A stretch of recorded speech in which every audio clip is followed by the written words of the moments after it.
It was no joke. I slipped the disc of all things playing football. Oh gosh. Probably 20. I've never been right. Oh, don't say that to me. I'm sorry. Gosh. It's not. There are good that. Oh man.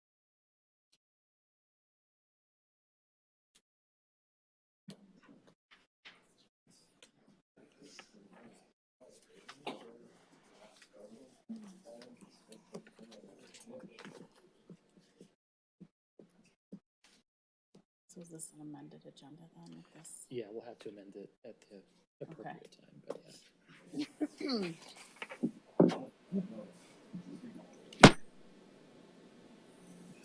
Good evening, everyone. It is 6 p.m. and we will call the regular meeting of the Township Board of the Charter Township of Meridian to order. First on our agenda is the Pledge of Allegiance. If you would please stand and join me. I pledge allegiance to the flag of the United States of America and to the republic for which it stands, one nation, under God, indivisible, with liberty and justice for all.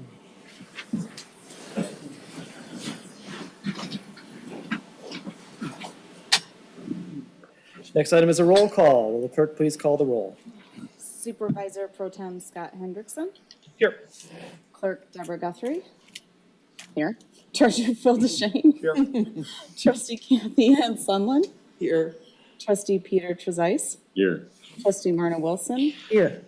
And Supervisor Jackson is absent. So we have 6 board members present tonight. Thank you, Madam Clerk. Next on our agenda is a presentation. We have a new police officer to introduce. We'll call up Chief Rick Grillo.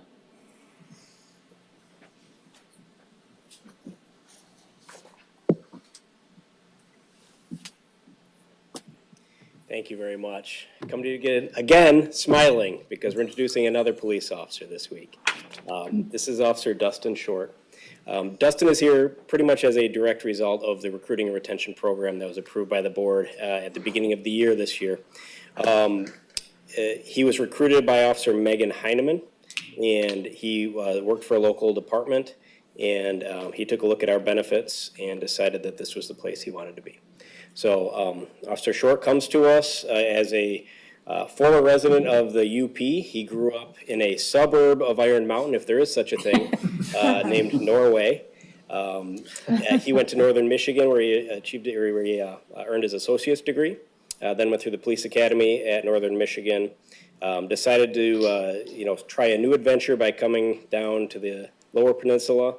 Found a home at the Eaton County Sheriff's Office, which is where he developed a friendship with Megan Heineman, and she was able to recruit him to come here. He moved to Meridian Township not long after starting his employment in the Lower Peninsula, and told me that he fell in love with the community, and we're very happy to have him here. Go ahead, Dustin. I just want to say thank you for this great opportunity to work for this amazing township. I'm excited to grow and build with the community and see what we have to offer here. Thank you.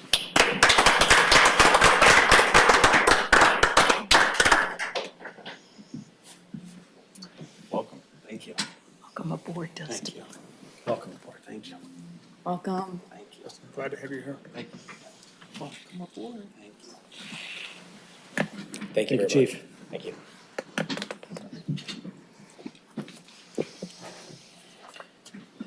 Next on our agenda is item 5, citizens address agenda items and non-agenda items. There are 2 opportunities for public comment this evening. Citizens who wish to address agenda or non-agenda items will have an opportunity at the beginning of the meeting here, as well as at the end of the meeting. Individuals who wish to address the board must complete a green form, which you can find on the table in the back, and provide that to staff who will bring it to us. The public comment period is limited to 3 minutes each per person, except when the requirement is waived in advance by the supervisor for good cause, and a timekeeper will communicate the time. The board appreciates the public's input and comment.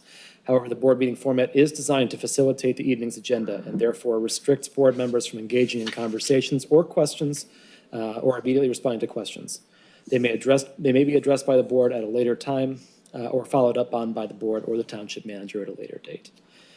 In order to foster the orderly conduct of the board's business on behalf of the community, please refrain from any rude or discourteous behavior and address all comments to the board, not to individual board members. With that, we'll open public comment at 6:04. I did not receive any green cards in advance. Is there anyone who wishes to address the board at this time? Seeing none, we'll close public comment at 6:04. We'll move on to agenda item 6, which is the Township Manager's Report. And for that, we'll turn things over to Township Manager Frank Walsh.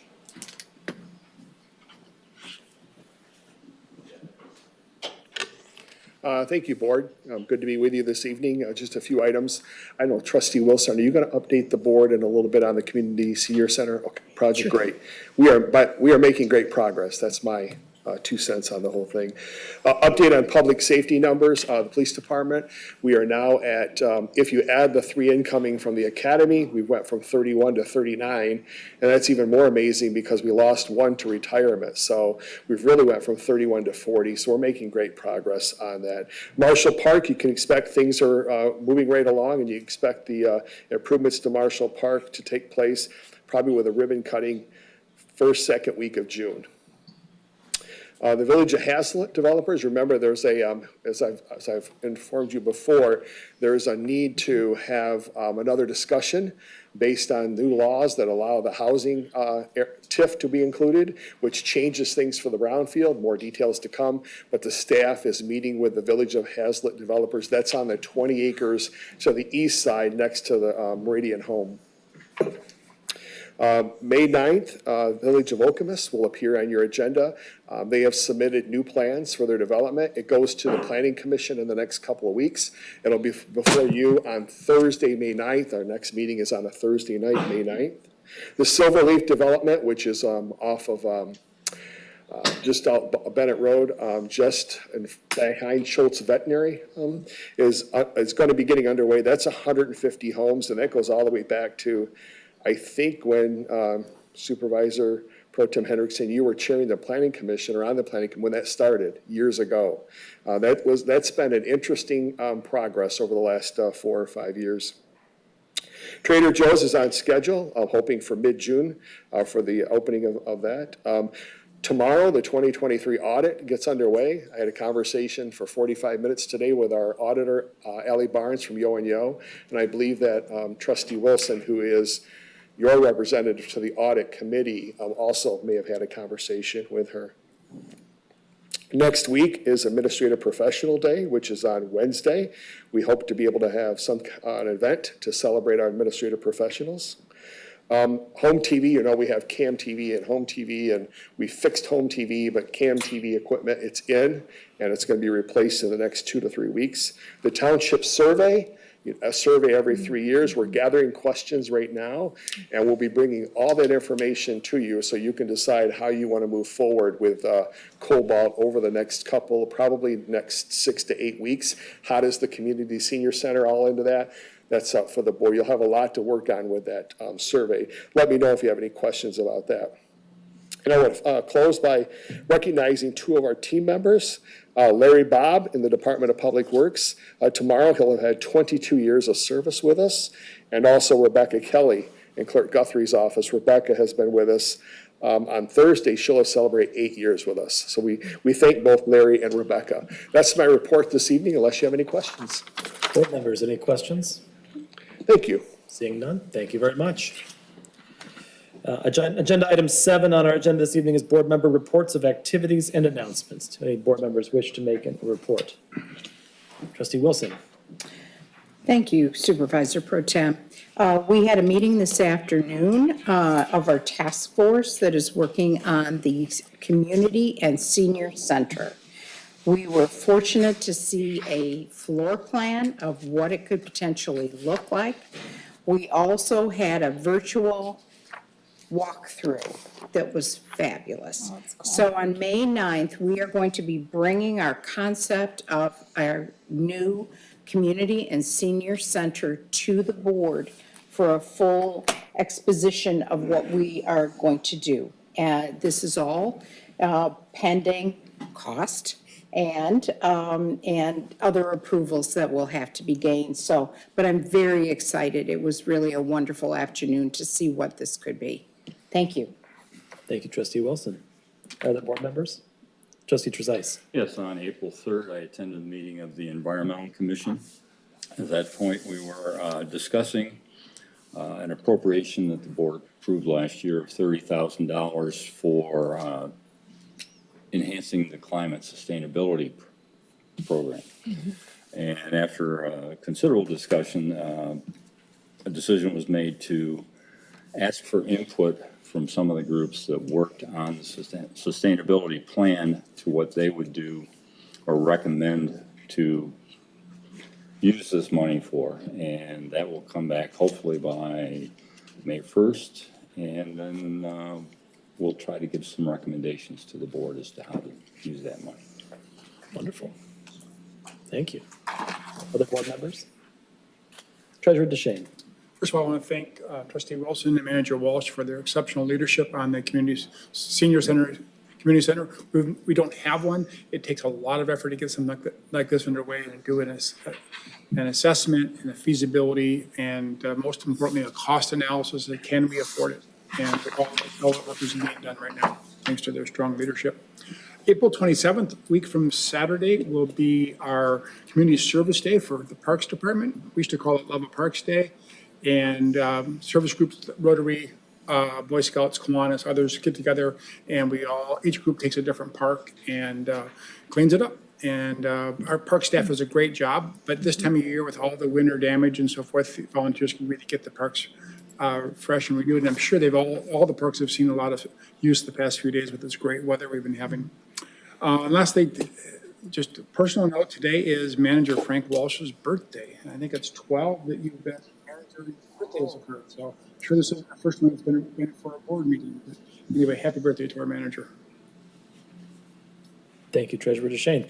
And can you give us that date for the Parks Service? Yes, Day one more April time? 27th. And if I failed to give the number, call 853-4600. That's our Parks Department, 853-4600 if you want to sign up yourself or bring your neighborhood group or bring your service club. Everyone's welcome that day. Lunch will be provided to all volunteers at noon that day. Thank you very much. Other board members? Seeing none, we'll move to agenda item 8, which is the approval of the agenda. I'll make a note that we do have at our place a proposed addition to the agenda, which is item 9J, to consider a charitable gaming license approval for the Hiawatha Elementary PTO. If you haven't had an opportunity to review that, I'd ask you to take a look and ask that whoever makes the motion this evening consider adding that as agenda item 9J. With that, is there a motion for the agenda? So moved to approve the agenda. As amended. With any amendments? As amended. Oh, as amended. Thank you. Support. Moved by trustee Wilson, supported by clerk Guthrie, and that's to approve the agenda with the proposed addition of agenda item 9J, the charitable gaming license for Hiawatha Elementary PTO. Any comments on the agenda for the discussion? Seeing none, all those in favor of the agenda as amended, say aye. Aye. Any opposed? And the amended agenda passes. Next on our agenda is agenda item 9, the consent agenda. On our consent agenda this night, we have a number of items, including communications with the board, minutes from our April 2nd, 2024 regular meeting, the bills from the township, an update to the 2024 Pathway Master Plan, which we spoke about at our last meeting. It's the selection of an architect for the Central Fire Station project, which we discussed at our last meeting. The memorandum of understanding with the Greater Lansing Area Regional Stormwater Program, which we also discussed. So Lake Lansing Advisory Board reappointments, the ratification of the new police officer that we heard about this evening, and the removal of an existing. This black box right here? Well, I'm gonna show. The existing streetlight at 2755 Grand River, and finally, the addition to the agenda, which is the charitable gaming license for Hiawatha Elementary PTO. Do we have a motion for the consent agenda? Treasurer DeShane. I move that the consent agenda be approved as presented. Support. Moved by Treasurer DeShane, supported by Trustee Wilson. Any discussion on the consent agenda this evening? Seeing none, will the clerk please give us a roll call vote? Supervisor Pro Tem Scott Hendrickson. Yes. Clerk Guthrie votes yes. Treasurer DeShane. Yes. Trustee Sunland. Yes. Trustee Trezise. Yes. And Trustee Wilson. Yes. Motion carries 6-0. Thank you very much. Next item on our agenda is item 10, questions for the attorney. We have none.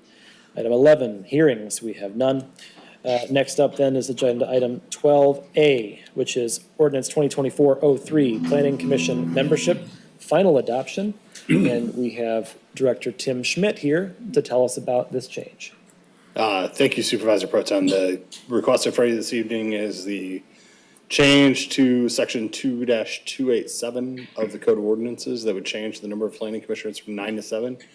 As directed by the Township Board. We did publish a notice of intent in the newspaper, and there was a small typographical error. Thank you for the members of the public that pointed that out to me. We did follow up with our attorneys, and we are okay because we had coverage in multiple ways, in addition to the fact that the only true publication that matters in this case is the final publication that puts the notice of adoption and the final ordinance out there. And so we are in good shape, despite my typo.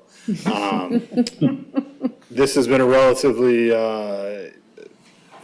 thoroughly discussed and change that has raised no major concerns from either the Township Board or the Planning Commission. Therefore, staff would recommend approval of that change for this evening. I'd be happy to answer any questions. Thank you, Director Schmidt. Any questions from the board or comments on this matter? This is an item for action. Do we have a motion on the item? Trustee Trezise. I move to adopt text amendment 2024-03, an ordinance to amend the Code of Ordinance of the Charter Township of Meridian at section 2-287 to change the number of planning commission members from 9 to 7. Support. Moved by Trustee Trezise, supported by Trustee Wilson. Trustee Trezise, any comments? Just that I served on the planning commission for 5 or 6 years, and we managed to get along quite well with 7 members on many occasions. So I think it's a workable number and appropriate for that commission. Trustee Wilson? I also served on the planning commission, but several decades earlier. And the number of planning commissioners did fluctuate over time. So I think this is a wise move. It gets you to a group that will still do the careful deliberations, and everyone will have a seat at the dais. Thank you. Anyone else? I too served on the planning commission, and rare was a day that we had all 9 of us together at once. I think that we still were able to have very robust discussions with differing opinions, and eventually came to good conclusions for both action and recommendations. So I see no issue with passing this as well. Treasurer DeShane. I see no issue with this changing either. I do want to make a comment. In years past, the Planning Commission was right there behind the Board and Park Commission for most sought-after appointments. And the fact we've had 2 vacancies for a while is a bit telling. And it really reflects the fact that we need more volunteers. We need more citizens to be involved. We've got openings on many commissions and within the township. And so we're reducing the number here, but that doesn't solve our problem overall. So I encourage our very involved citizens to contact us if they're interested in serving on a board or commission. That's my comment. Thank you. Thank you. Treasurer DeShane. Any further comments? Seeing none, we'll have the clerk give us a roll call vote for an ordinance amendment. Clerk Guthrie votes yes. Treasurer DeShane. Yes. Trustee Sunland. Yes. Trustee Trezise. Yes. Trustee Wilson. Yes. Supervisor Pro Tem Hendrickson. Yes. Motion carries 6-0. Thank you very much. Thank you very much. Next up on our agenda is item 12B, the 2022 Order to Maintain Sidewalk Resolution Number 5. For this item, we have Deputy Township Manager Dan Opsmer here. Yes, good evening Supervisor Pro Tem Hendrickson and board members. So tonight before you is resolution number 5. This is the 5th of 5 resolutions under the Act 188 process. We've held 2 public hearings through the first 4 resolutions, which are 2 opportunities for residents to measure and contest the special assessments that have been proposed. We did have one change from Resolution 4 to Resolution 5. The final assessment roll is before you this evening.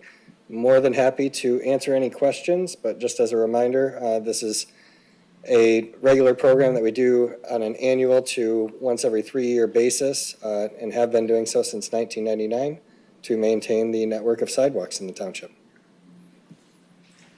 Thank you, Deputy Manager Opsimer. Can you give us what the one change was, please?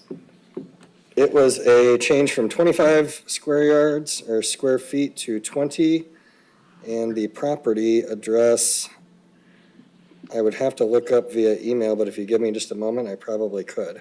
That's okay. It was one homeowner with one issue. Homeowner with one slab of concrete. We measured it at 25 square feet. It was 20, in fact.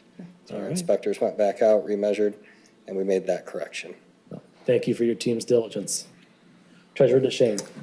I'll make the motion. I move to approve the 2022 order to maintain sidewalk special assessment district number 20, resolution number 5, which adopts the special assessment role, designates the project as a 2022 order to maintain sidewalk special assessments district number 20, adopts the assessment role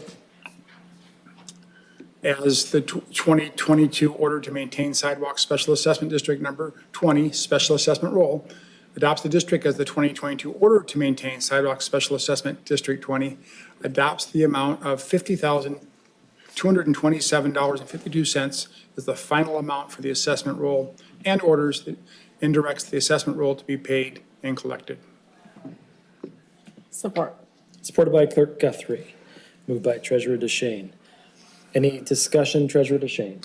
This obviously represents a lot of work by our DPW office and department, and this is very necessary. Sidewalks, if they're not maintained, they become trip hazards. And our residents are out there using our sidewalks all the time. If we don't do this, we're going to have many more trips and falls and likely lawsuits against the township. So this is just a smart move.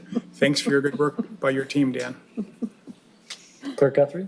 No extra comments. All right. Anyone else?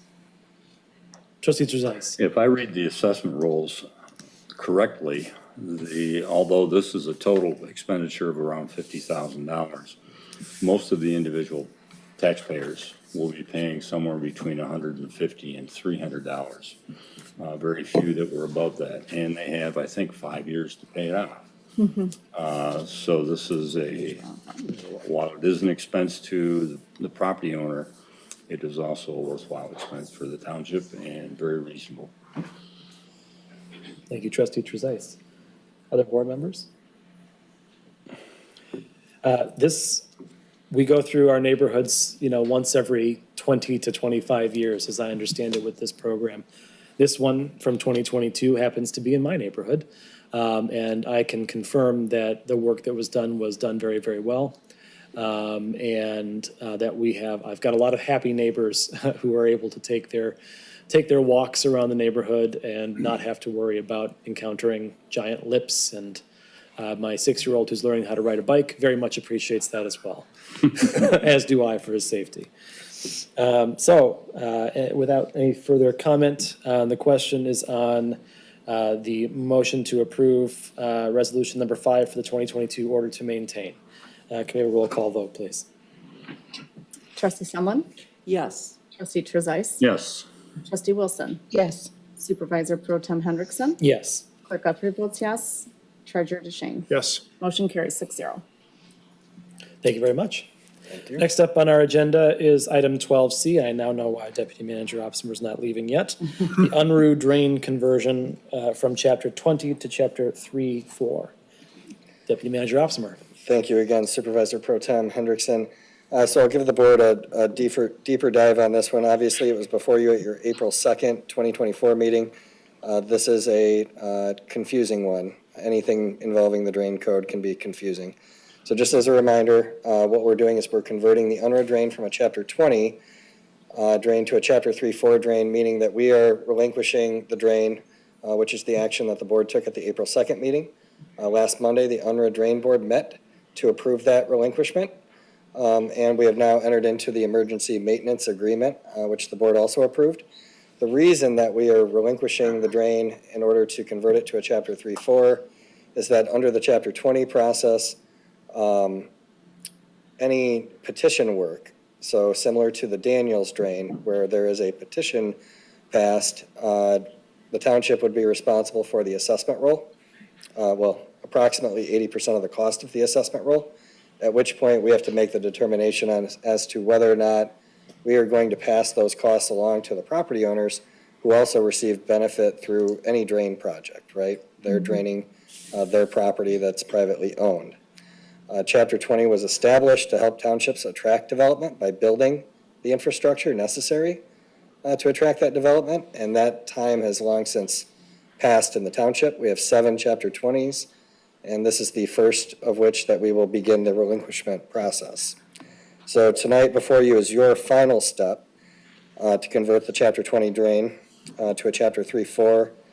And so before the board this evening is the resolution authorizing Chapter 3 application for the under drain district, and to authorize the supervisor and the clerk to execute the application for laying out and designating the drain district, and the petition for locating and establishing and constructing a drain, which is kind of a very legalese way of saying we're going to act like we're establishing this drain that already exists, as if we're constructing a new drain. Hence some of the confusing language before you this evening, but in the end, what we are trying to do is make sure that we're not paying an unnecessary amount for special benefit that the township does not receive for these Chapter 20 drains. Thank you. Treasurer DeShane. This kind of seems too good to be true. The drain commissioner's about to do about $400,000 worth of work over there, and we're able to convert it to a non-Chapter 20 drain to a 3/4 drain. So is the bill going to be paid by the property owners around this assessment district? Yeah, so let me back up a little bit and take a little bit longer to walk through it because it's confusing. So hypothetically, if it's a Chapter 20 drain and we have in this case, it's what they're discussing doing is, I would say, a larger maintenance project. It's on that gray area leaning between an improvement to the drain and maintenance work. They are upsizing the outletting drain pipe a little bit, I think from 18 to 21 inches, if I recall correctly. So it's in that gray area. Is it maintenance work where you're just replacing in kind, or is it an improvement to the drain? But either way, with maintenance, larger maintenance work and petition work would be something like the Daniels, where you're doing a once every 50-year reconstruction of that drain. With a Chapter 20, the township board would have the right to choose not to petition, and that would block a petition project. And that was the board's decision that they had before them in 2015 when the Ponds Cooperative was asking to petition the Daniels drain. They need a petition from either the township, the road department, or MDOT. And in most cases, it's going to be the township that establishes that petition process. The Act 51 entities are going to be reluctant to do so in almost every instance. But with that, so you have the control over whether or not you want to petition the improvement, so you could block the larger project. The difficult part is the need can still be there, right? And you need drain improvements. And with the Chapter 20, even though we have that, the benefit is we have the ability to petition or not petition. We're left holding 80% of the cost, and then we have to do the assessment roll to pass that cost on to the property owners who are receiving the true benefit. Because these are established drains. Chapter 20s, that's really a process for constructing a new drain, not a process for constructing a drain that already exists. This is probably something we should have done at least 15, if not, 25 years ago. With a Chapter 3-4, we would have no role in the special assessment process. We would also have no role in the petition process. So with a Chapter 3-4, it would be the drain board for that drain, which is a 3-member body appointed by the drain commissioner. And that board would make the determination as to whether or not to petition a project. Once the project's petitioned, design and permitting will begin, and the project will almost always proceed to construction.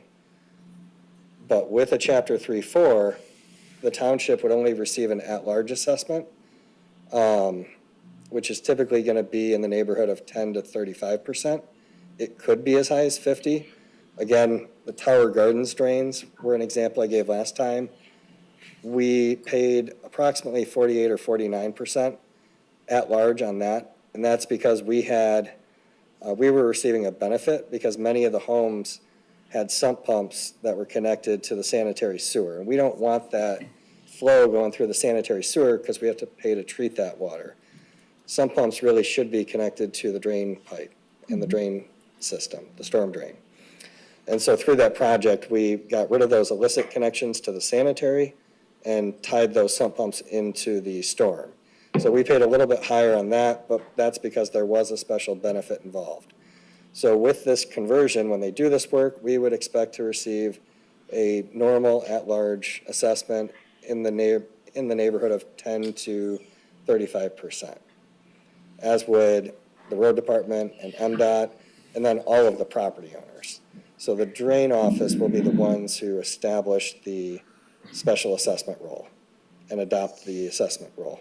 So we would not have to go through that onerous process and more or less have to take financial accountability, because the public's, it puts us in that awkward position where the public's asking us to defend the larger project, which we had no role in the larger project and the construction and the scope of that project. But because we're setting the assessment role on Chapter 20, the public's looking to the township really to speak to that, even though we don't have a role in that portion of the project. We're just there to determine who received benefit with a Chapter 20. Does that help? I know that's confusing. It does a little, but my concern is we're avoiding our 80% you're going to owe here, but the drain commissioner is going to spend up to $400,000. And remember, they spent 4 times on the Daniels drain what they estimated. So this bill could easily be over $1 million. So are we exposing people around this drain district to this $1 million drain assessment, when if we kept it as a Chapter 20, we could have some control over the wild spending we get from the drain commissioner? And that's one other hiccup. So that's a very good question, Treasurer Shane. We can prevent a petition project. We cannot prevent, for a Chapter 20 drain, we can prevent the petition project by not petitioning. This being maintenance, now again, I think it's a little bit in the gray area, but with this being a maintenance project, we cannot stop a maintenance project. There is no petition required under the drain code for a maintenance project. And so that's where, we did take our time and think through what is the best thing to do with the Chapter 20s, because there are some pros and cons from the township's perspective on a Chapter 20. Ultimately, I think there are fewer pros than there are cons. Okay. But it certainly is an issue that needs to be weighted carefully, and I think we've taken the time to think about that, and then they approached us about the upcoming work on this drain, and we figured it was time to start the process of converting these 7. Trustee Trezise. Yeah, as you say that under the Chapter 20, the township would be responsible for about 80% of the cost. That cost is still apportioned among the property owners by the township as opposed to by the drain commissioner. So even under Chapter 20, while on paper we have 80% of the responsibility, in practical life, we pass on a proportionate share depending on the benefit to the property owners to them anyway. So they're going to pay the bill one way or the other, most of it. So this is a difference in who assesses them. Correct, but also one small caveat, because it's the drain code, and there just always seems to be one small caveat. True, but we have to know about the work far enough in advance to start the Public Act 188 process in order to pass the costs on. In this case, we were told so late in the game, we would not be able to do that unless we, and we could have that conversation, of course. We could ask them just to stop, go through the normal channels, bid it out. Then it's probably going to be a more expensive maintenance project, first and foremost. And that would allow us to then have the time to start the 188 process. Gotcha. In this case, the drain office did not give us the time that would be required to take that step. It also becomes a little bit of a pro and con evaluation or a return on investment factor, because here we're talking about 230 to 400,000 in bonding for this maintenance project. But it would cost somewhere in the neighborhood of 12 to 15,000 to do the special assessment role, plus staff time. That would be the external costs, just to go through the process of creating that assessment role. So part of our savings are diluted by the cost of just going through the special assessment process. And on top of that, 12 to 15,000, you would have the staff time that myself and Township Engineer Giannis Ashredi would put into that. Okay. Time that could be spent on other projects. So it's definitely a difficult balance.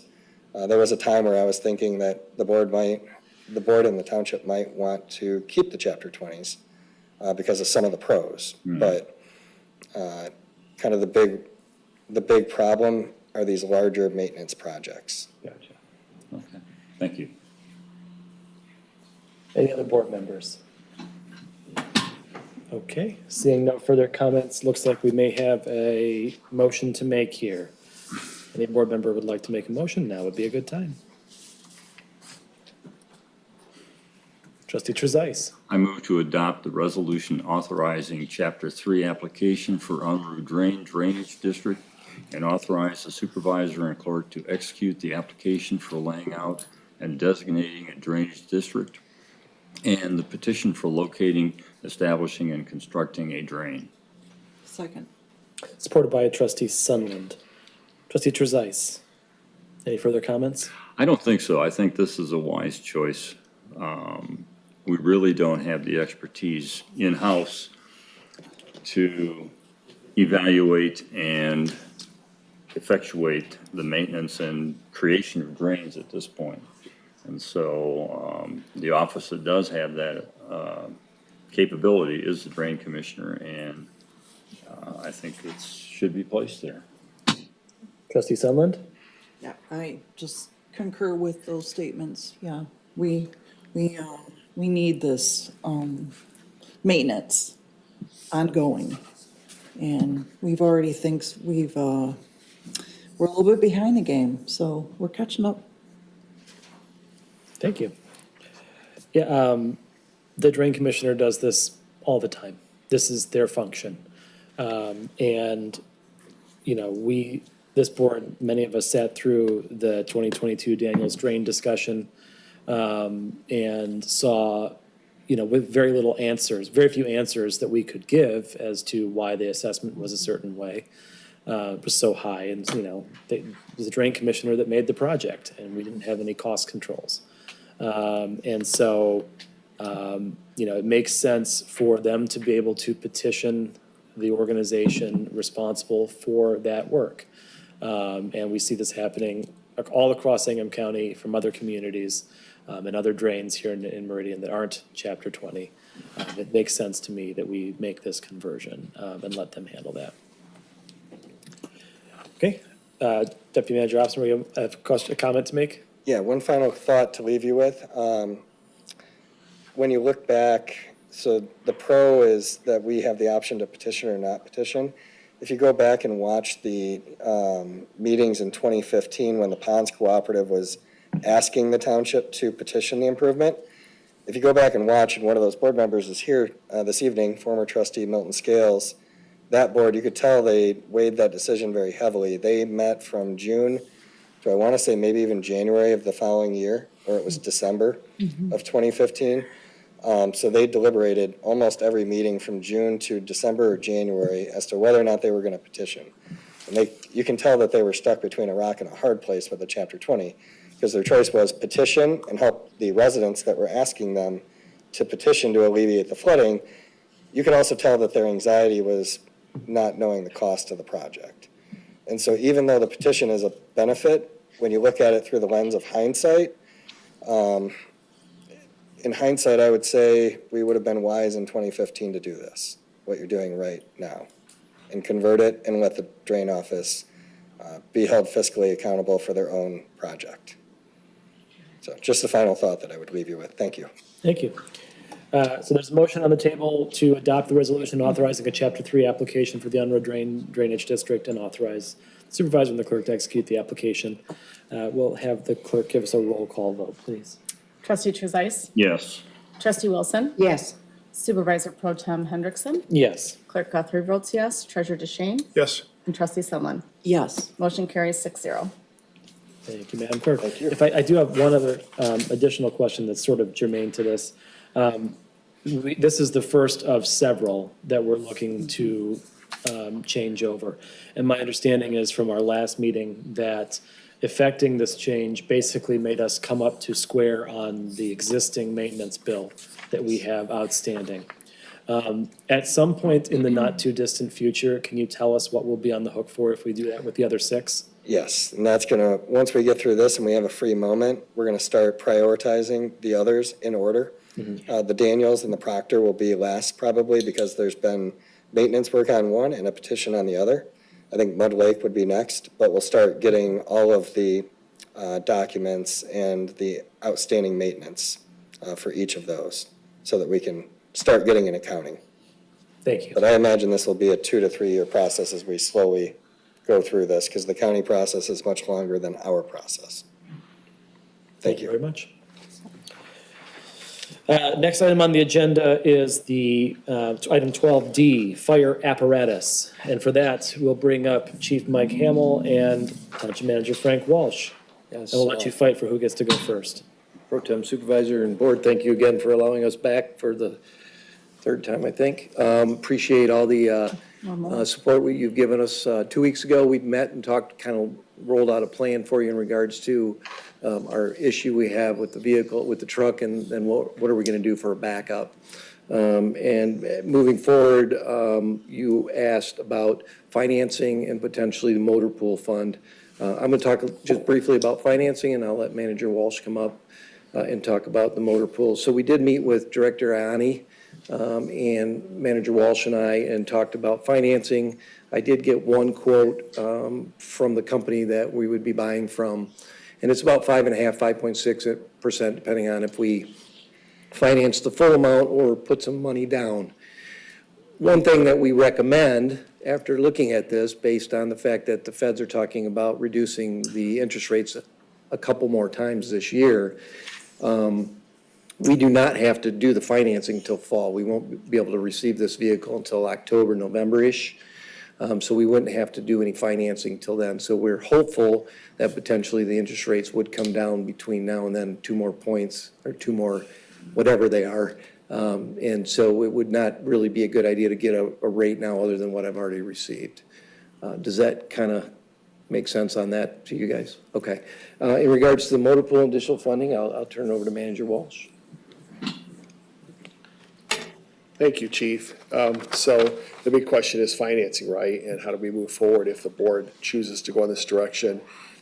It was brought up at the last meeting about, I think it was from Supervisor Pro Tem Hendrickson, about the motor pool fund, which is the fund that, just to brief synopsis, in the general fund and all of our enterprise funds, there is a line item for equipment rental. And that equipment rental is in each of the budgets. And then that equipment rental goes into the motor pool. That's how we buy vehicles.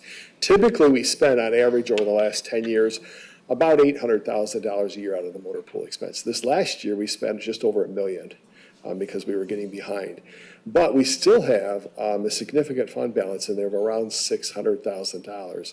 So doing an analysis, we've done an analysis for the remaining part of the year, expenses revenue ratio, to see if we would be able to allocate $200,000, and we can.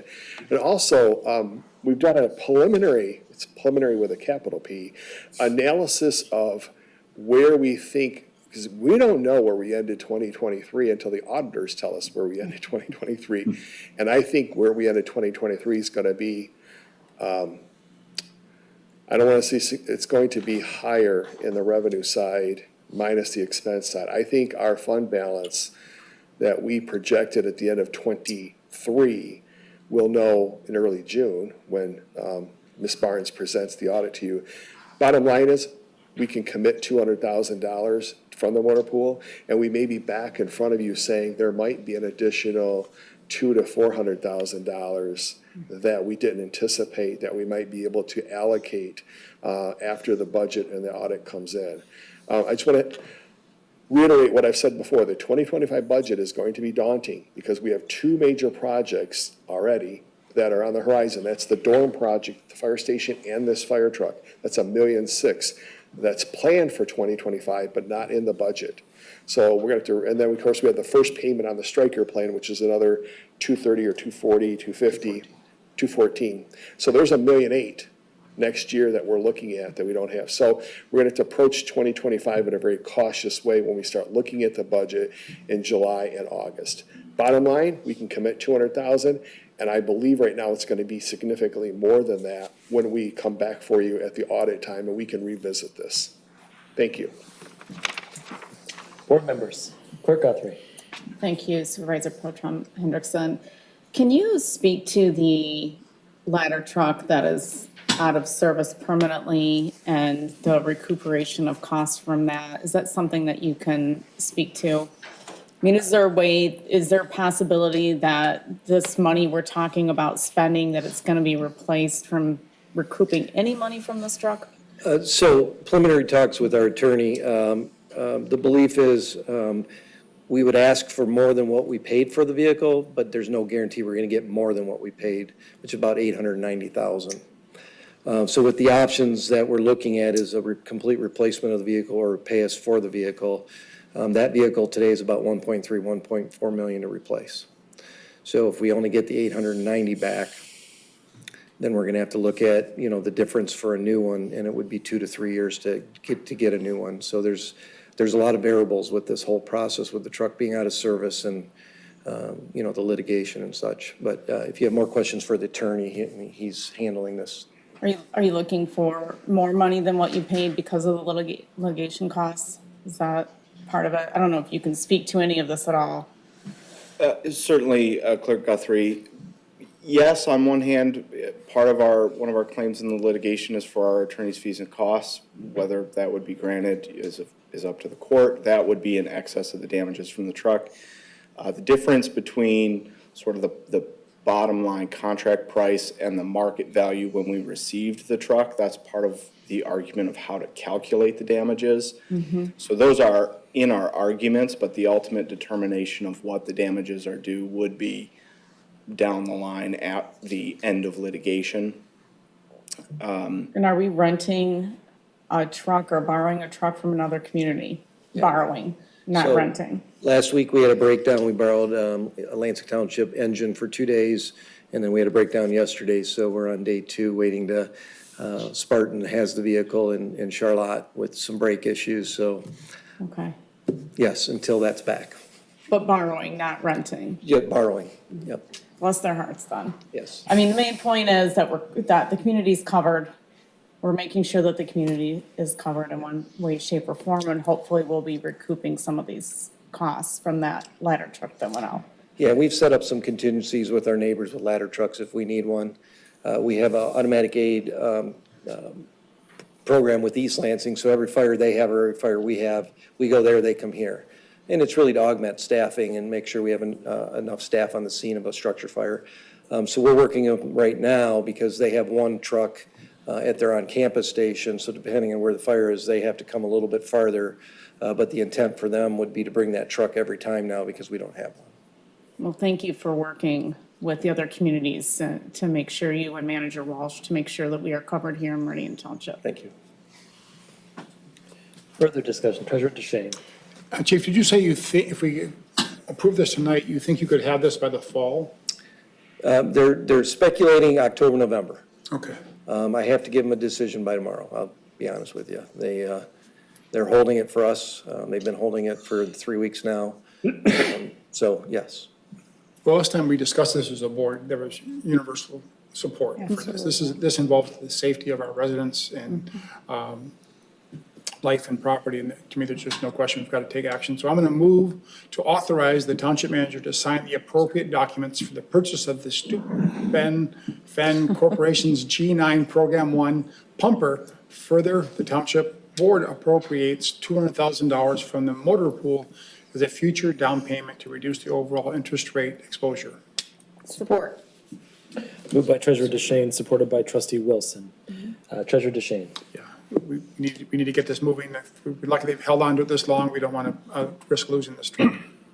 Trustee Wilson. It's important that we add this piece of equipment to our arsenal of firefighting equipment so that we don't have to be borrowing a truck from another community. It's the loss of the ladder truck due to the quality of the work is unbelievable that we got stuck with a lemon for that price. And we now have to take measures to do something in the interim to protect our community. So we must do this action. Trustee Trezise. I'd also point out that the truck, one of our existing trucks, was scheduled for replacement in 2028. So this is in effect moving it up 3 years to get the immediate protection. And we'll have to try to nurse this one for 23 years rather than just 20. Yeah, and with this, you wouldn't have to buy another, barring whatever happens with the ladder truck, we wouldn't have to buy any other major apparatus until 2036. So this is really stepping up our replacement schedule really ahead of time. Anyone else? So we'll consider this just an advance on the 2027 board will thank us for the job we're doing now for removing this out of the 2027, 2028 budget. But no, I agree. This is something that we absolutely have to do. The public safety is our top concern, and making sure that we have the appropriate equipment for our fire department is something that we must ensure. So I'll be supporting this as well. This does involve an appropriation, so we'll have Clerk Guthrie give us a roll call vote, please. Trustee Trezise? Yes. Trustee Wilson? Yes. Supervisor Pro Tem Hendrickson? Yes. Clerk Guthrie votes yes. Treasurer DeShane? Yes. And Trustee Sunland? Yes. Motion carries 6-0. Thank you, Madam Clerk. On behalf of the fire department, the men and women, we appreciate this. Thank you very much. Thank you. Thank you. Next up on the agenda is item 12E, the memorandum to establish a policy review working group. This is brought forward by myself and Trustee Wilson. So I'll make a brief explanation of it here for us. We are obviously a policymaking body, and that's a lot of what we do here, in addition to spending, budgeting the money for the township. We have taken up, at the behest of the staff and management, a number of policies over the last several years, updating our policies and procedures. The most recent, I think, being the credit card policy, which we updated last year. There may have been a couple others along the way that my memory is failing on. But the process of how something comes to us and how often something comes to us has been sort of slow. It's been one-off, and it was our opinion that we could establish a working group that involves both board members and staff, including the township manager, to identify policies or holes that need to be filled by policies, review what's presented and created, and then present that to the board for its final approval. And that they would meet on a regular basis and offer these suggestions to us. So in the packet this evening, there are two motions. The first to establish the policy review working group, and the second to make two appointments that we discussed at our last meeting. So with that, I'll hand it over to Trustee Wilson if she'd like to add anything to that presentation. No, I concur with this, and I would like to make the motion. I move to establish the Policy Review Working Group consisting of 2 township board members, the township manager or their representative, the human resource director, and a relevant rotating department director, depending on what policy is being addressed. That's my side. Based on the policy to be updated, the working group will recommend new and revised policies to the township board for final approval. Treasurer DeShane? I support that motion. Moved by Trustee Wilson, supported by Treasurer DeShane. Trustee Wilson, anything to add? No, I think that we've covered the subject. It's something that we've needed to do, and stepping in and getting this process moving, I think, is very important at this time. Thank you. Treasurer DeShane?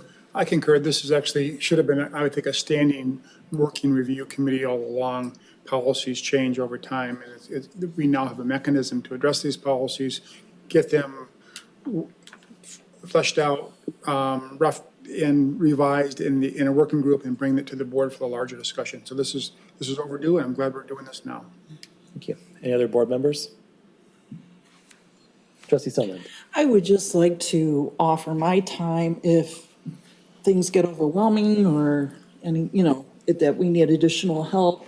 I would like to just offer my time as a previous HR person. Thank you. Thank you. Any other comments? Seeing none, all those in favor of establishing a policy working group consisting of 2 township board members, the township manager, the representative, and the HR director, and a relevant rotating department director, based on the policy to be updated, please say aye. Aye. Any opposed? All right, the motion passes. We have an additional motion.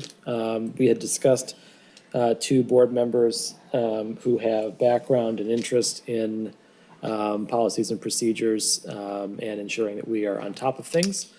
So we'll open the floor for any motions to be made there. Trustee Wilson. Thank you, Supervisor Pro Tem. I move to appoint Trustee Peter Trezise and Clerk Deborah Guthrie to be the board's representatives on the Policy Review Working Group.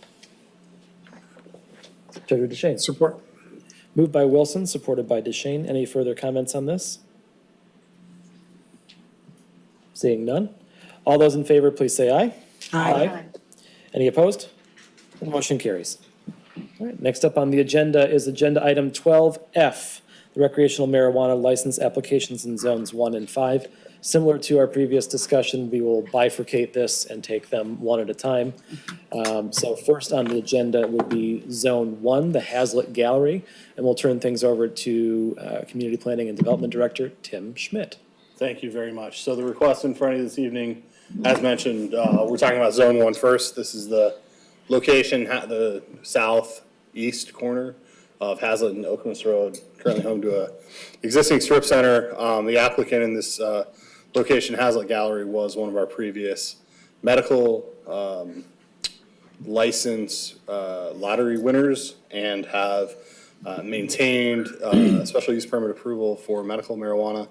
They started construction during COVID, did not get that far, and are now working on restarting that construction to finish under their medical license in order to start recreational as soon as possible. As we previously mentioned, the Recreational Marijuana Review Committee did review this application and raised no major concerns. This was one of our more complete applications.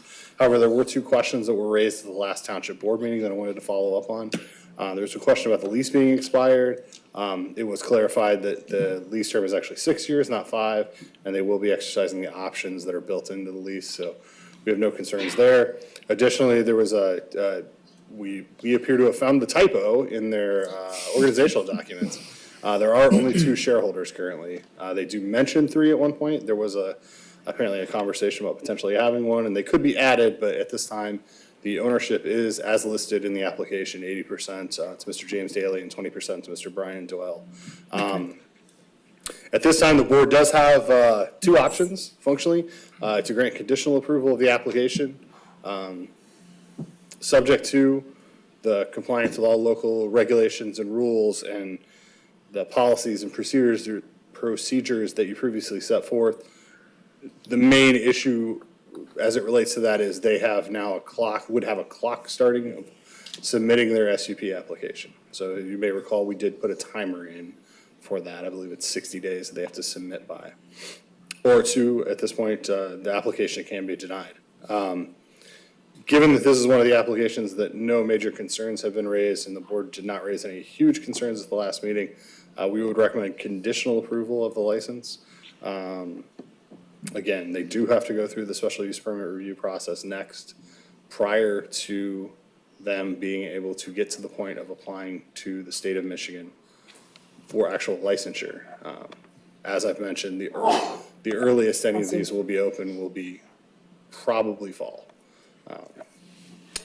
And we have included the previous review memorandum after the resolution for your reference. If you have any questions or need to go over any of the condition or any of the standards of review, happy to do that again as well. Thank you, Director Schmidt. I did have one question before we get too far down the road. If you could remind me, because I know we went through several iterations of the process when we set this up feels like months and months ago. The SUP process, is that a two-hop at the Planning Commission and the board, or is it just at the Planning Commission level? The board did retain review of final SUPs. Okay, so the 60 days they have to file the SUP, that goes before the Planning Commission, and then they recommend action to the board. Correct. So the planning commission will hold a public hearing consistent with any other special use permit, recommend action to the board. The board has the option then to hold an additional public hearing if you so choose. Got it. So we would likely see this sometime in July, is my guess. It's entirely up to when they apply at this I point. guess if they could put their application in tomorrow, but, Certainly. Well, okay, very good. Board members, any questions or comments? Treasurer DeShane. Have you visited the property? Is there any pre-inspection going on? When's the last time this building was looked at by anyone in the township staff? this specific suite, Yes. we were actually out there 2 weeks ago, I believe, Okay. to do a status inspection. So anytime a permit expires, before we will reinstate or reissue a new permit, our policy is to inspect the space or inspect the house before we continue. So we all have a baseline of where we are and where we're going. So we did an inspection. It's partially roughed in at this point. It's not that far along, but it's far enough along that you know it's gonna be a retail space.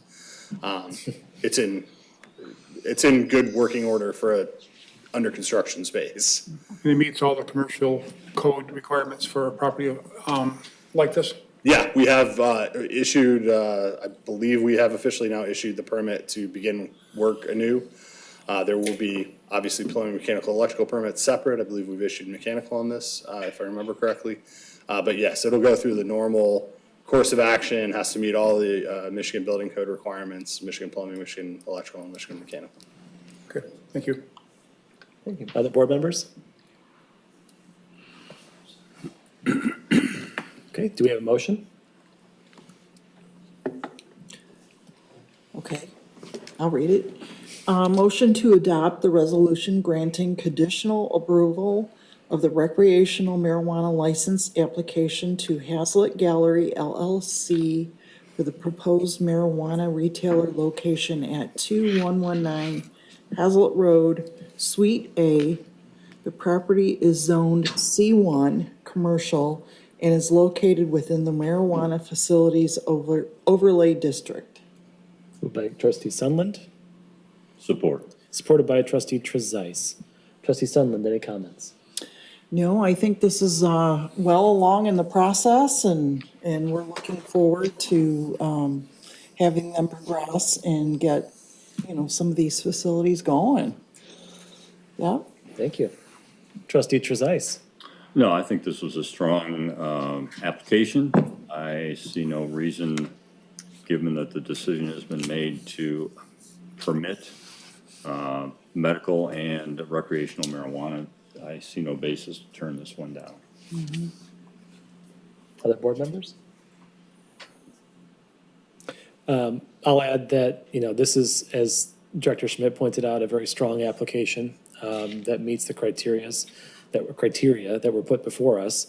And it was reviewed by the review committee and recommended for approval as per the process established by the Township Board. This is, I think, a very suitable application. There were no other competitive applications for this particular space. And so I will support approving, or conditional approval of the license application here before us. Any other board members? Seeing none, can we have a roll call, please? Trustee Wilson? Yes. Supervisor Pro Tem Hendrickson? Yes. Clerk Guthrie votes yes. Treasurer DeShane? Yes. Trustee Sunland? Yes. And Trustee Trezise? Yes. Motion carries 6-0. Thank you, Clerk Guthrie. Next up is 12F, parentheses, 5, the recreational marijuana license application for Zone 5 Sands with 2 Ds, Meridian. And we'll hand things back to Director Schmidt. Yeah, briefly, this is the application located in Zone 5, which is east and west sides of Okemos Road roughly between Jolly and Jolly Oak. It kind of jogs in and out. So the property in question is the shopping center to the north of the 7-Eleven. This applicant is the sister applicant to the medical marijuana lottery winner. It's the same people, different LLC, as I mentioned. All of these are different LLCs. That's how this industry appears to proceed. Was the only applicant in this district, and frankly, this was probably the best application that we got. They do have, as we previously mentioned, temporary occupancy on the space, are working with the state for issuance of the medical license, and working on final carpentry for the actual cases for the facility, which will get them to final occupancy. They got a couple of minor engineering issues to address as well, but are well on their way to being open. And consistent with your comment about submitting tomorrow, they have in fact already submitted. And so we'll be going to the planning commission at their next meeting. The review committee did review this application, found no major issues, and the township board actually had no comments on this at their last meeting. And so consistent with that action, we would recommend conditional approval of this license.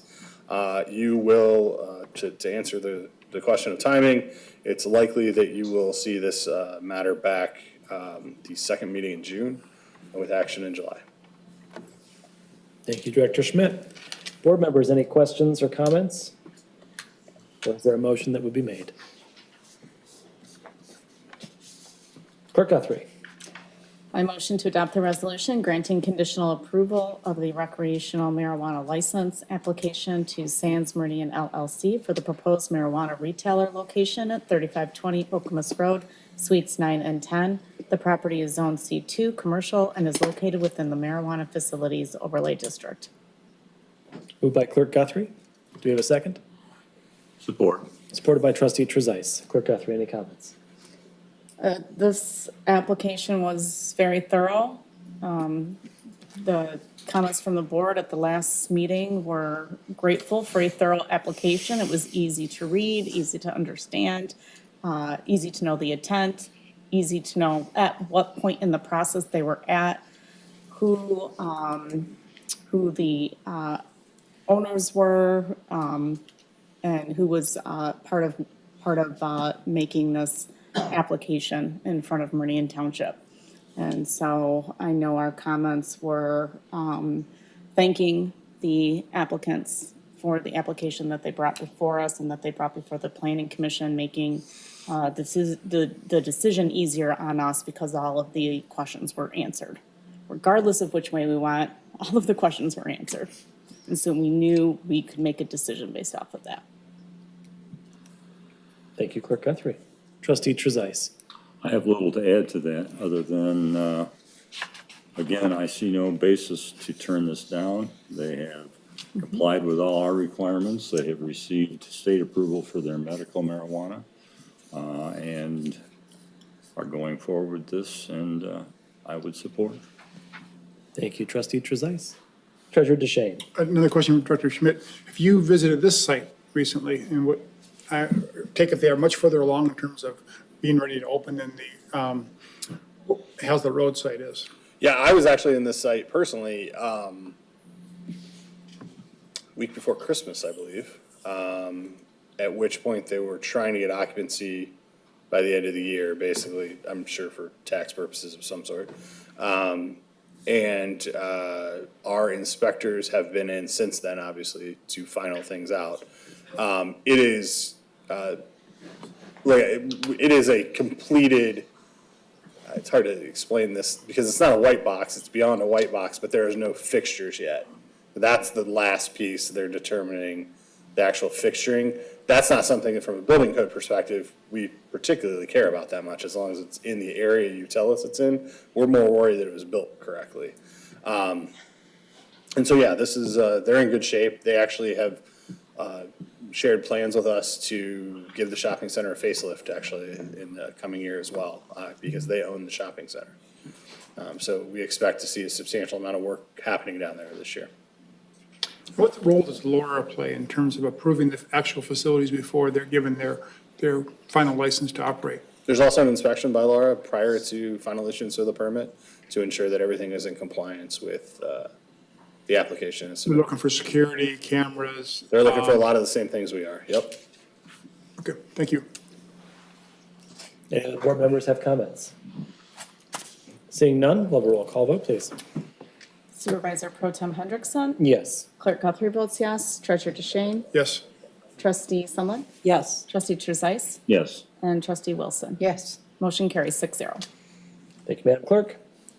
That concludes item 12 on our agenda.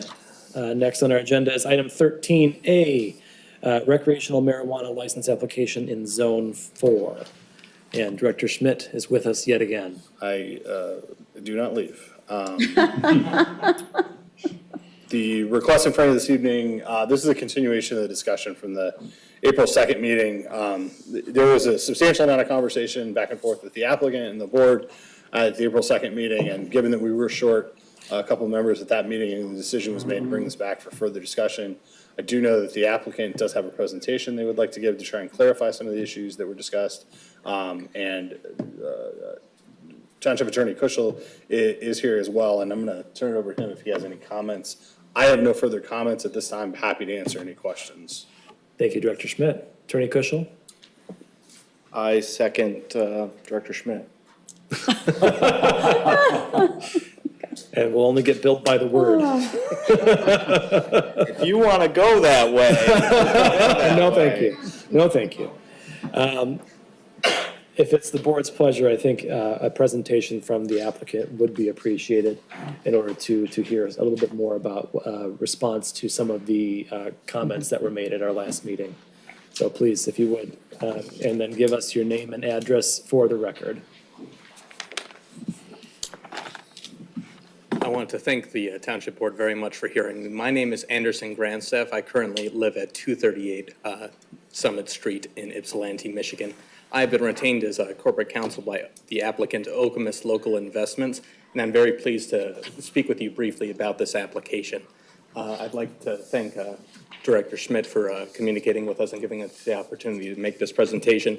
And he's advised me to keep it concise, and I know that there was already considerable discussion at the last meeting.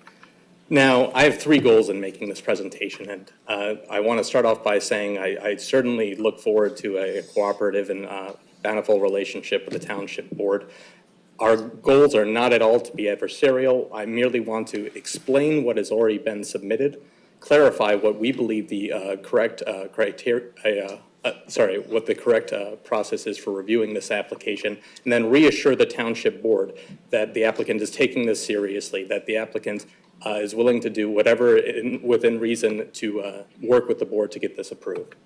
Now, and I can already see that some things may have been lost in the email translation on it here. I wanted to briefly begin by talking about the application that was already submitted. And in particular, I wanted to focus on criterion 7. Many of the criteria, as you know, were pretty perfunctory. They asked you to list the members. They asked you to attach a check. Criterion is where it asks for the business and operation plan, and there are several sub-requirements within that. Now, OLI's application, it was attached to pages 53 to 60. We're looking to operate a recreational marijuana retailer facility with 10 to 15 employees selling typical products that you would have in this. We're not looking to have any pesticides, nutrients, or hazardous materials used at this society. Now, the requirements listed for a security plan here, which I'm sure the board is already familiar with, we do believe that they were met. OLI's security plan calls for a sophisticated 24/7 surveillance system with high-resolution cameras, alarm system scattered throughout with silent alarm triggers, and a GSA-certified safe. We do believe that many of the aspects of the security plan did go above and beyond per the competitive review criteria. We are planning to install physical barriers that will be both tasteful aesthetically and also deter smash and grab robberies, and they'll be similar to the ones that you can see in the picture on this slide here. There will also be a wire mesh system that will provide extra security for the secure storage area of this facility, and there are pictures of it that are being implemented in a different location.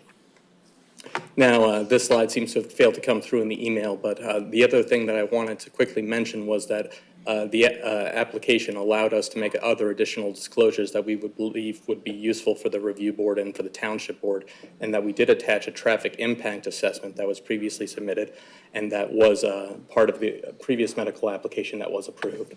Now, the competitive review factors I did want to hone in on because I believe that they were discussed with a bit less detail at the last meeting than the ones that we've already talked about. They're listed here. I see, again, the email has cut some of them off, but the first criterion is the content and sufficiency of the application materials. And I believe it's evidenced by the application. We directly look at the application form and going through this and try to model our response based on those criteria as closely as possible. And we do believe that we produced responses that were at least satisfying, if not in excess of all those requirements for the regulatory ordinance. The consistency of land usage, this is something I wanted to focus on. We have an agreement with the landowner to use the property for a recreational marijuana retailer. Now, previously, plans were submitted to construct a new building at this location, and later on, OLI decided that they wanted to retain the existing structure. Now, this was partly motivated by a desire to keep the aesthetics of the building consistent with the existing property usage. And I did believe that it was important to note, and I want to skip ahead to this map here, that the red parcel that you see on this map here is the proposed location of the facility, and the blue parcel, the blue shaded areas are the parcels that are owned by the same landowner. In other words, this usage is going to be consistent. It's going to be maintained consistently with how the land was being used before. Backing up a bit to demonstrated business competency, which is a paraphrasing of criterion number 3 here. The stakeholders here have experience in several different marijuana businesses operating in the Michigan cannabis industry. The proposed manager for this facility would be Sam Pernick, who currently owns Blue Sky Cannabis Company in Belleville. That company enjoys a very high reputation in the community and in the industry. Number 4, this is one that I wanted to really focus on because I believe that several concerns were raised about this. Odor, traffic, and noise mitigation. Now, in the initial application and in the supplemental disclosures, OLI indicated that it was going to use carbon filters scheduled throughout the facility in the HVAC system to mitigate any odor. I cannot say enough that I work on a daily basis in a facility that uses these carbon filters, and they are incredibly effective to the point where often I cannot at all detect marijuana, even if I'm within the building only 10, 20 feet away from where it's actively being packaged. I do think that they're an effective way of doing this, and in any event, the people most likely to be affected by this are the properties owned by the property owner who has already signed off on the plan. Now, typically, there aren't any significant noise concerns that are associated with facilities like this, and OLI does not believe that that will be a problem in the future. Now, we did, as I mentioned before, we did include a traffic impact assessment, and OLI is committed to making any taking any actions that are consistent with that assessment and any reasonable actions to make that work. Commitment to Meridian Township. We have in our social equity plan that was included with our supplemental disclosures, a commitment to hiring local Meridian Township residents and to hiring people who are disadvantaged by marijuana prohibition. We also have a commitment to paying our employees a living wage, and I can tell you that my personal experience with Mr. Pernick has shown that he takes this commitment very seriously. Now, we've also, the last criterion I want to discuss is the sufficiency of financial resources. OLI disclosed agreements with one of its investors that were sufficient to cover the detailed list and breakdown of materials that OLI planned to use in order to construct its facility. I do believe that this meets the competitive review criteria. Now, we also submitted a updated security plan, which was far more detailed with our supplemental disclosures, laying out where all of the cameras would be located, also demonstrating that we already had a alarm system vendor lined up with digital protection services.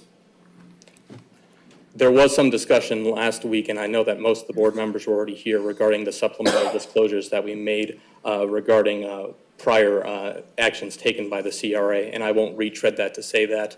Blue Sky Cannabis Company, which is currently managed by Mr. Pernick, who would be the manager of the proposed facility, has a fairly good record on this with no issuance of formal complaints, and most of those issues being, and most of the other issues being quickly resolved.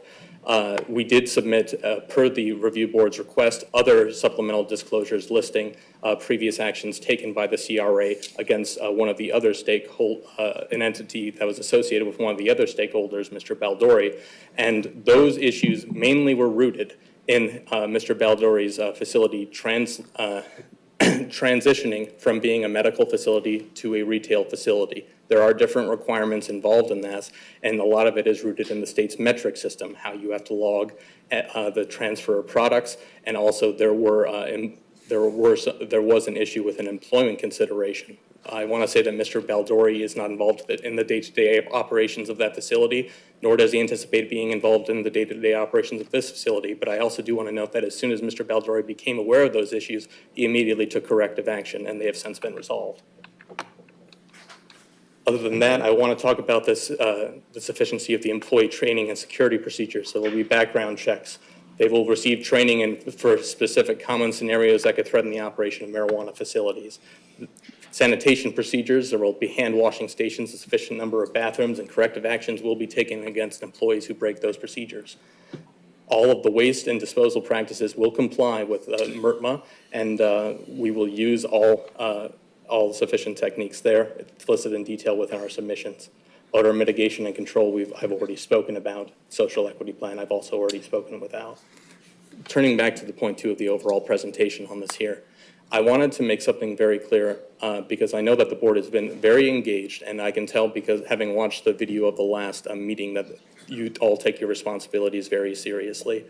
The main point I wanted to clarify is that this is the only application that was submitted for Zone 4, and these applications are supposed to be evaluated on their own merits without any direct comparisons to the other applications that were submitted.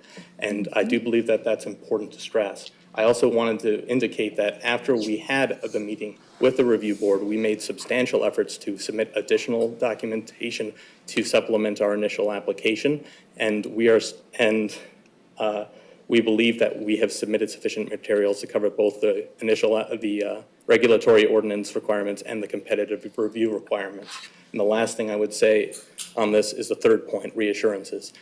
I do believe that there has been at some point a disconnect in this, and I wanted to state to the board that OLI is taking this process very seriously, as evidenced by the commitment here with 2 of the stakeholders showing up, retaining myself and having us here to speak with you. I also have a colleague here, Zachary Lask, who's in charge of the build-out operations in a related business in eCourse, which is a building that is being converted from a residential building into a commercial building similar to what is being proposed here. And I know that Mr. Lask would be happy to answer any questions that you might have about that process. I also want to state that Mr. Pernick, I believe, is a very conscientious employer and a very hardworking person who will take this very seriously and who cares deeply about the people that he works for.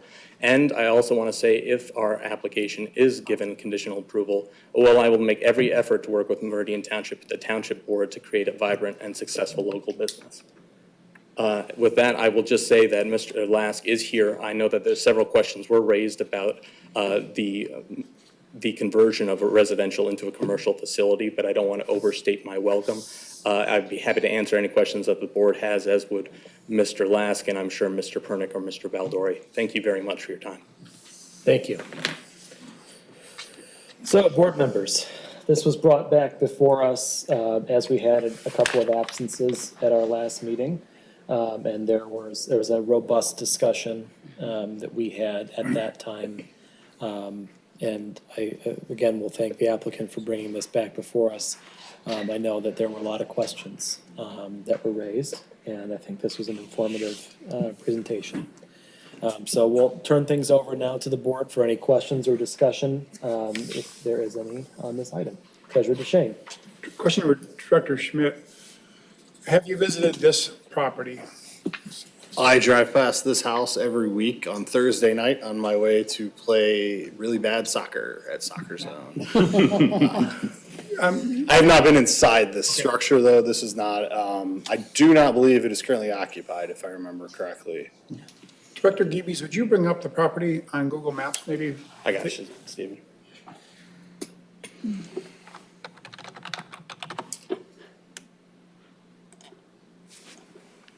Since I stole the mouse from you. Could use better eyesight.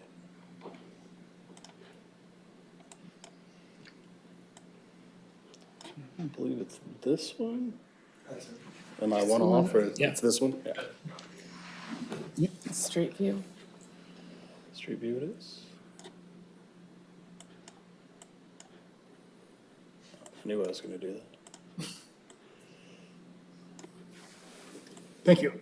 I drove by the property. It is a charming old home, but I understand the interest in maybe tearing it down initially and building a commercial facility here. I'm wondering how practicable it's going to be to turn this, 75-year-old home into a viable commercial space in a highly regulated industry like recreational marijuana.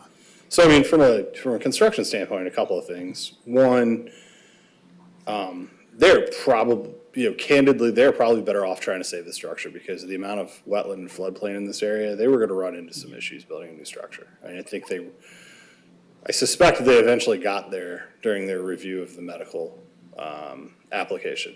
Secondly, from a pure construction perspective, I mean, with enough money, you can do anything. Their cost estimate that they've provided is not unreasonable for the proposed construction they're doing. They're essentially gonna gut the house and, for lack of a better term, build a new structure inside of it. Because they're building essentially a commercial grade structure within that residential exterior. So, probably a little higher than a normal build out would be, but not, out of the ordinary and certainly doable. I mean, it happens regularly that houses are converted to commercial structures. Usually it's, on the edge of a downtown or something of that nature, but it happens. I drove by it as well, and it does have an abandoned look to it. I did just wonder the feasibility of turning this into a successful commercial operation. I appreciate your feedback on that. Yeah, Those absolutely. are my questions. Other board members? Trustee Wilson. I want to thank the applicant for answering a number of our questions in your presentation. I think it was important for us to understand the commonality of ownership of that property, that there's not going to be infringement on other property owners because that big parcel is owned by Mr. Baldori. I think you've answered all the questions that I had that I brought up at our last meeting, so I am satisfied. Thank you. Ma'am, I would just say that I Come up to the mic. Can you please? thank you very much for your comments, and I appreciate that. I did want to clarify that I believe the property owner, and his name is not, it's not Mr. Baldori, I believe it's Mr. Santucci. Oh, he owns all the adjacent parcels? Yeah, All of them. I believe he may have a holding company involved, but it is his holding. Understandable. Okay, thank you. Any other questions? No, thank you. Clerk Guthrie. Thank you, Supervisor Pro Tem Hendrickson. I too want to thank the applicant. There were a number of questions. I know I asked a number of questions of you, and I appreciate the time that you spent answering those questions. The validity of whether or not this property can be salvaged, and, I mean, you just don't know until you get into construction of a property, what's going to happen. And that's the risk that most people take when they purchase a property.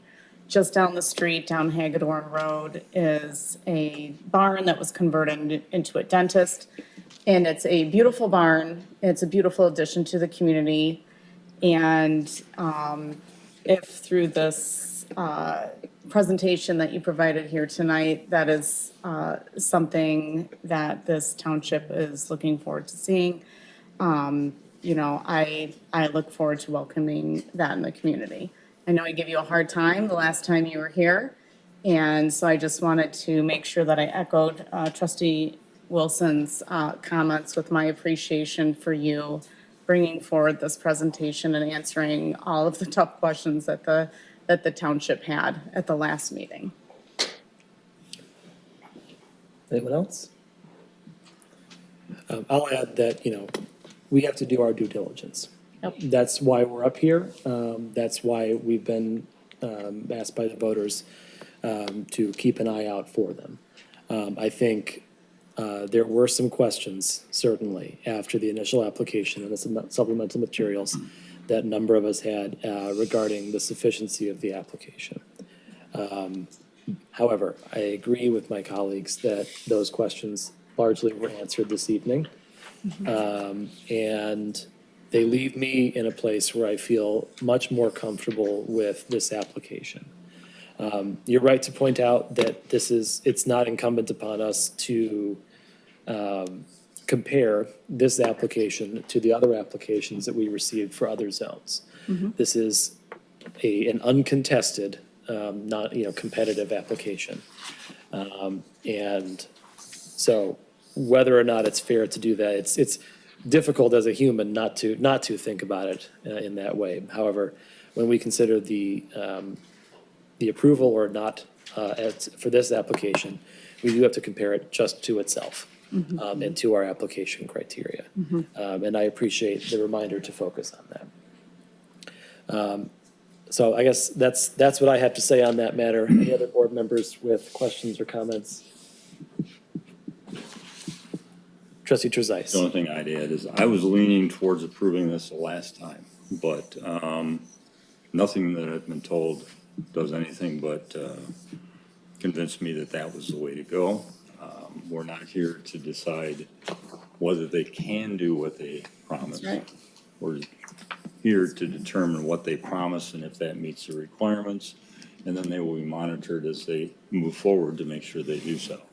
And so on that basis, I will be supporting the temporary or the provisional certificate. Thank you. Okay, I don't see any more comments. So I think Director Schmidt, we've come to a relative agreement on needing to move forward with this. I assume we'll see this at our next meeting. It is on my schedule for the next meeting for action. Thank you very much. Thank you. Thank you. Thank you. Next on our agenda is item 14, comments from the public. This is our second opportunity for public remarks. I'll remind everyone that public remarks are limited to 3 minutes, and that if you'd like to speak before the board on any topic that was on our agenda this evening, or it's on our agenda coming, now would be the time. And we'd ask that you please submit a green card, and we will be happy to include your remarks. Any members of the public wishing to speak this evening? I guess I'll open them at 7:31.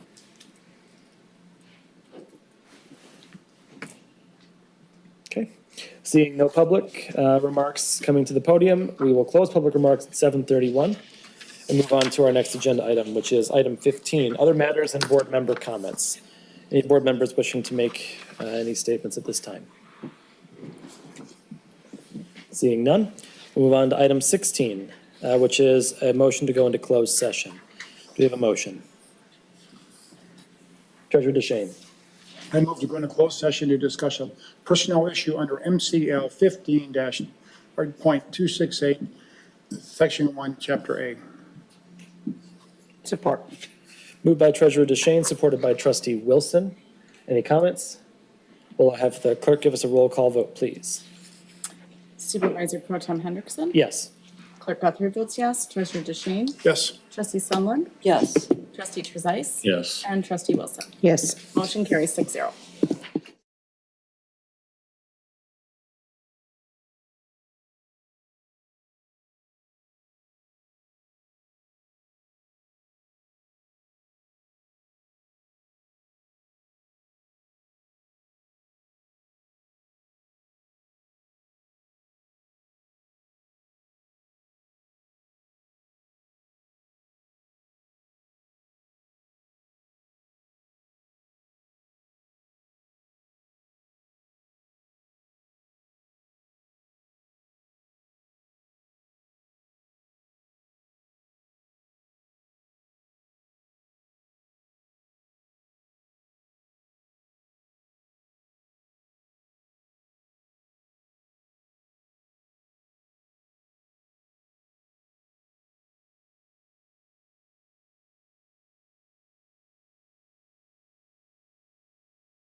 No, we don't. Oh, we We don't? just exited closed session, so we're fine. Okay, all right. Okay. All right, the Township Board has re-entered open session at 11:15 PM. The board and the manager have agreed that given the lateness of the hour and the importance of the discussion at hand, we must have a little more time to discuss this. And the board has decided to recess until 6 PM at April 17th, 2024, with the intention of re-entering closed session to complete that discussion. Any opposed to recess? Board stands at recess until 6 PM tomorrow.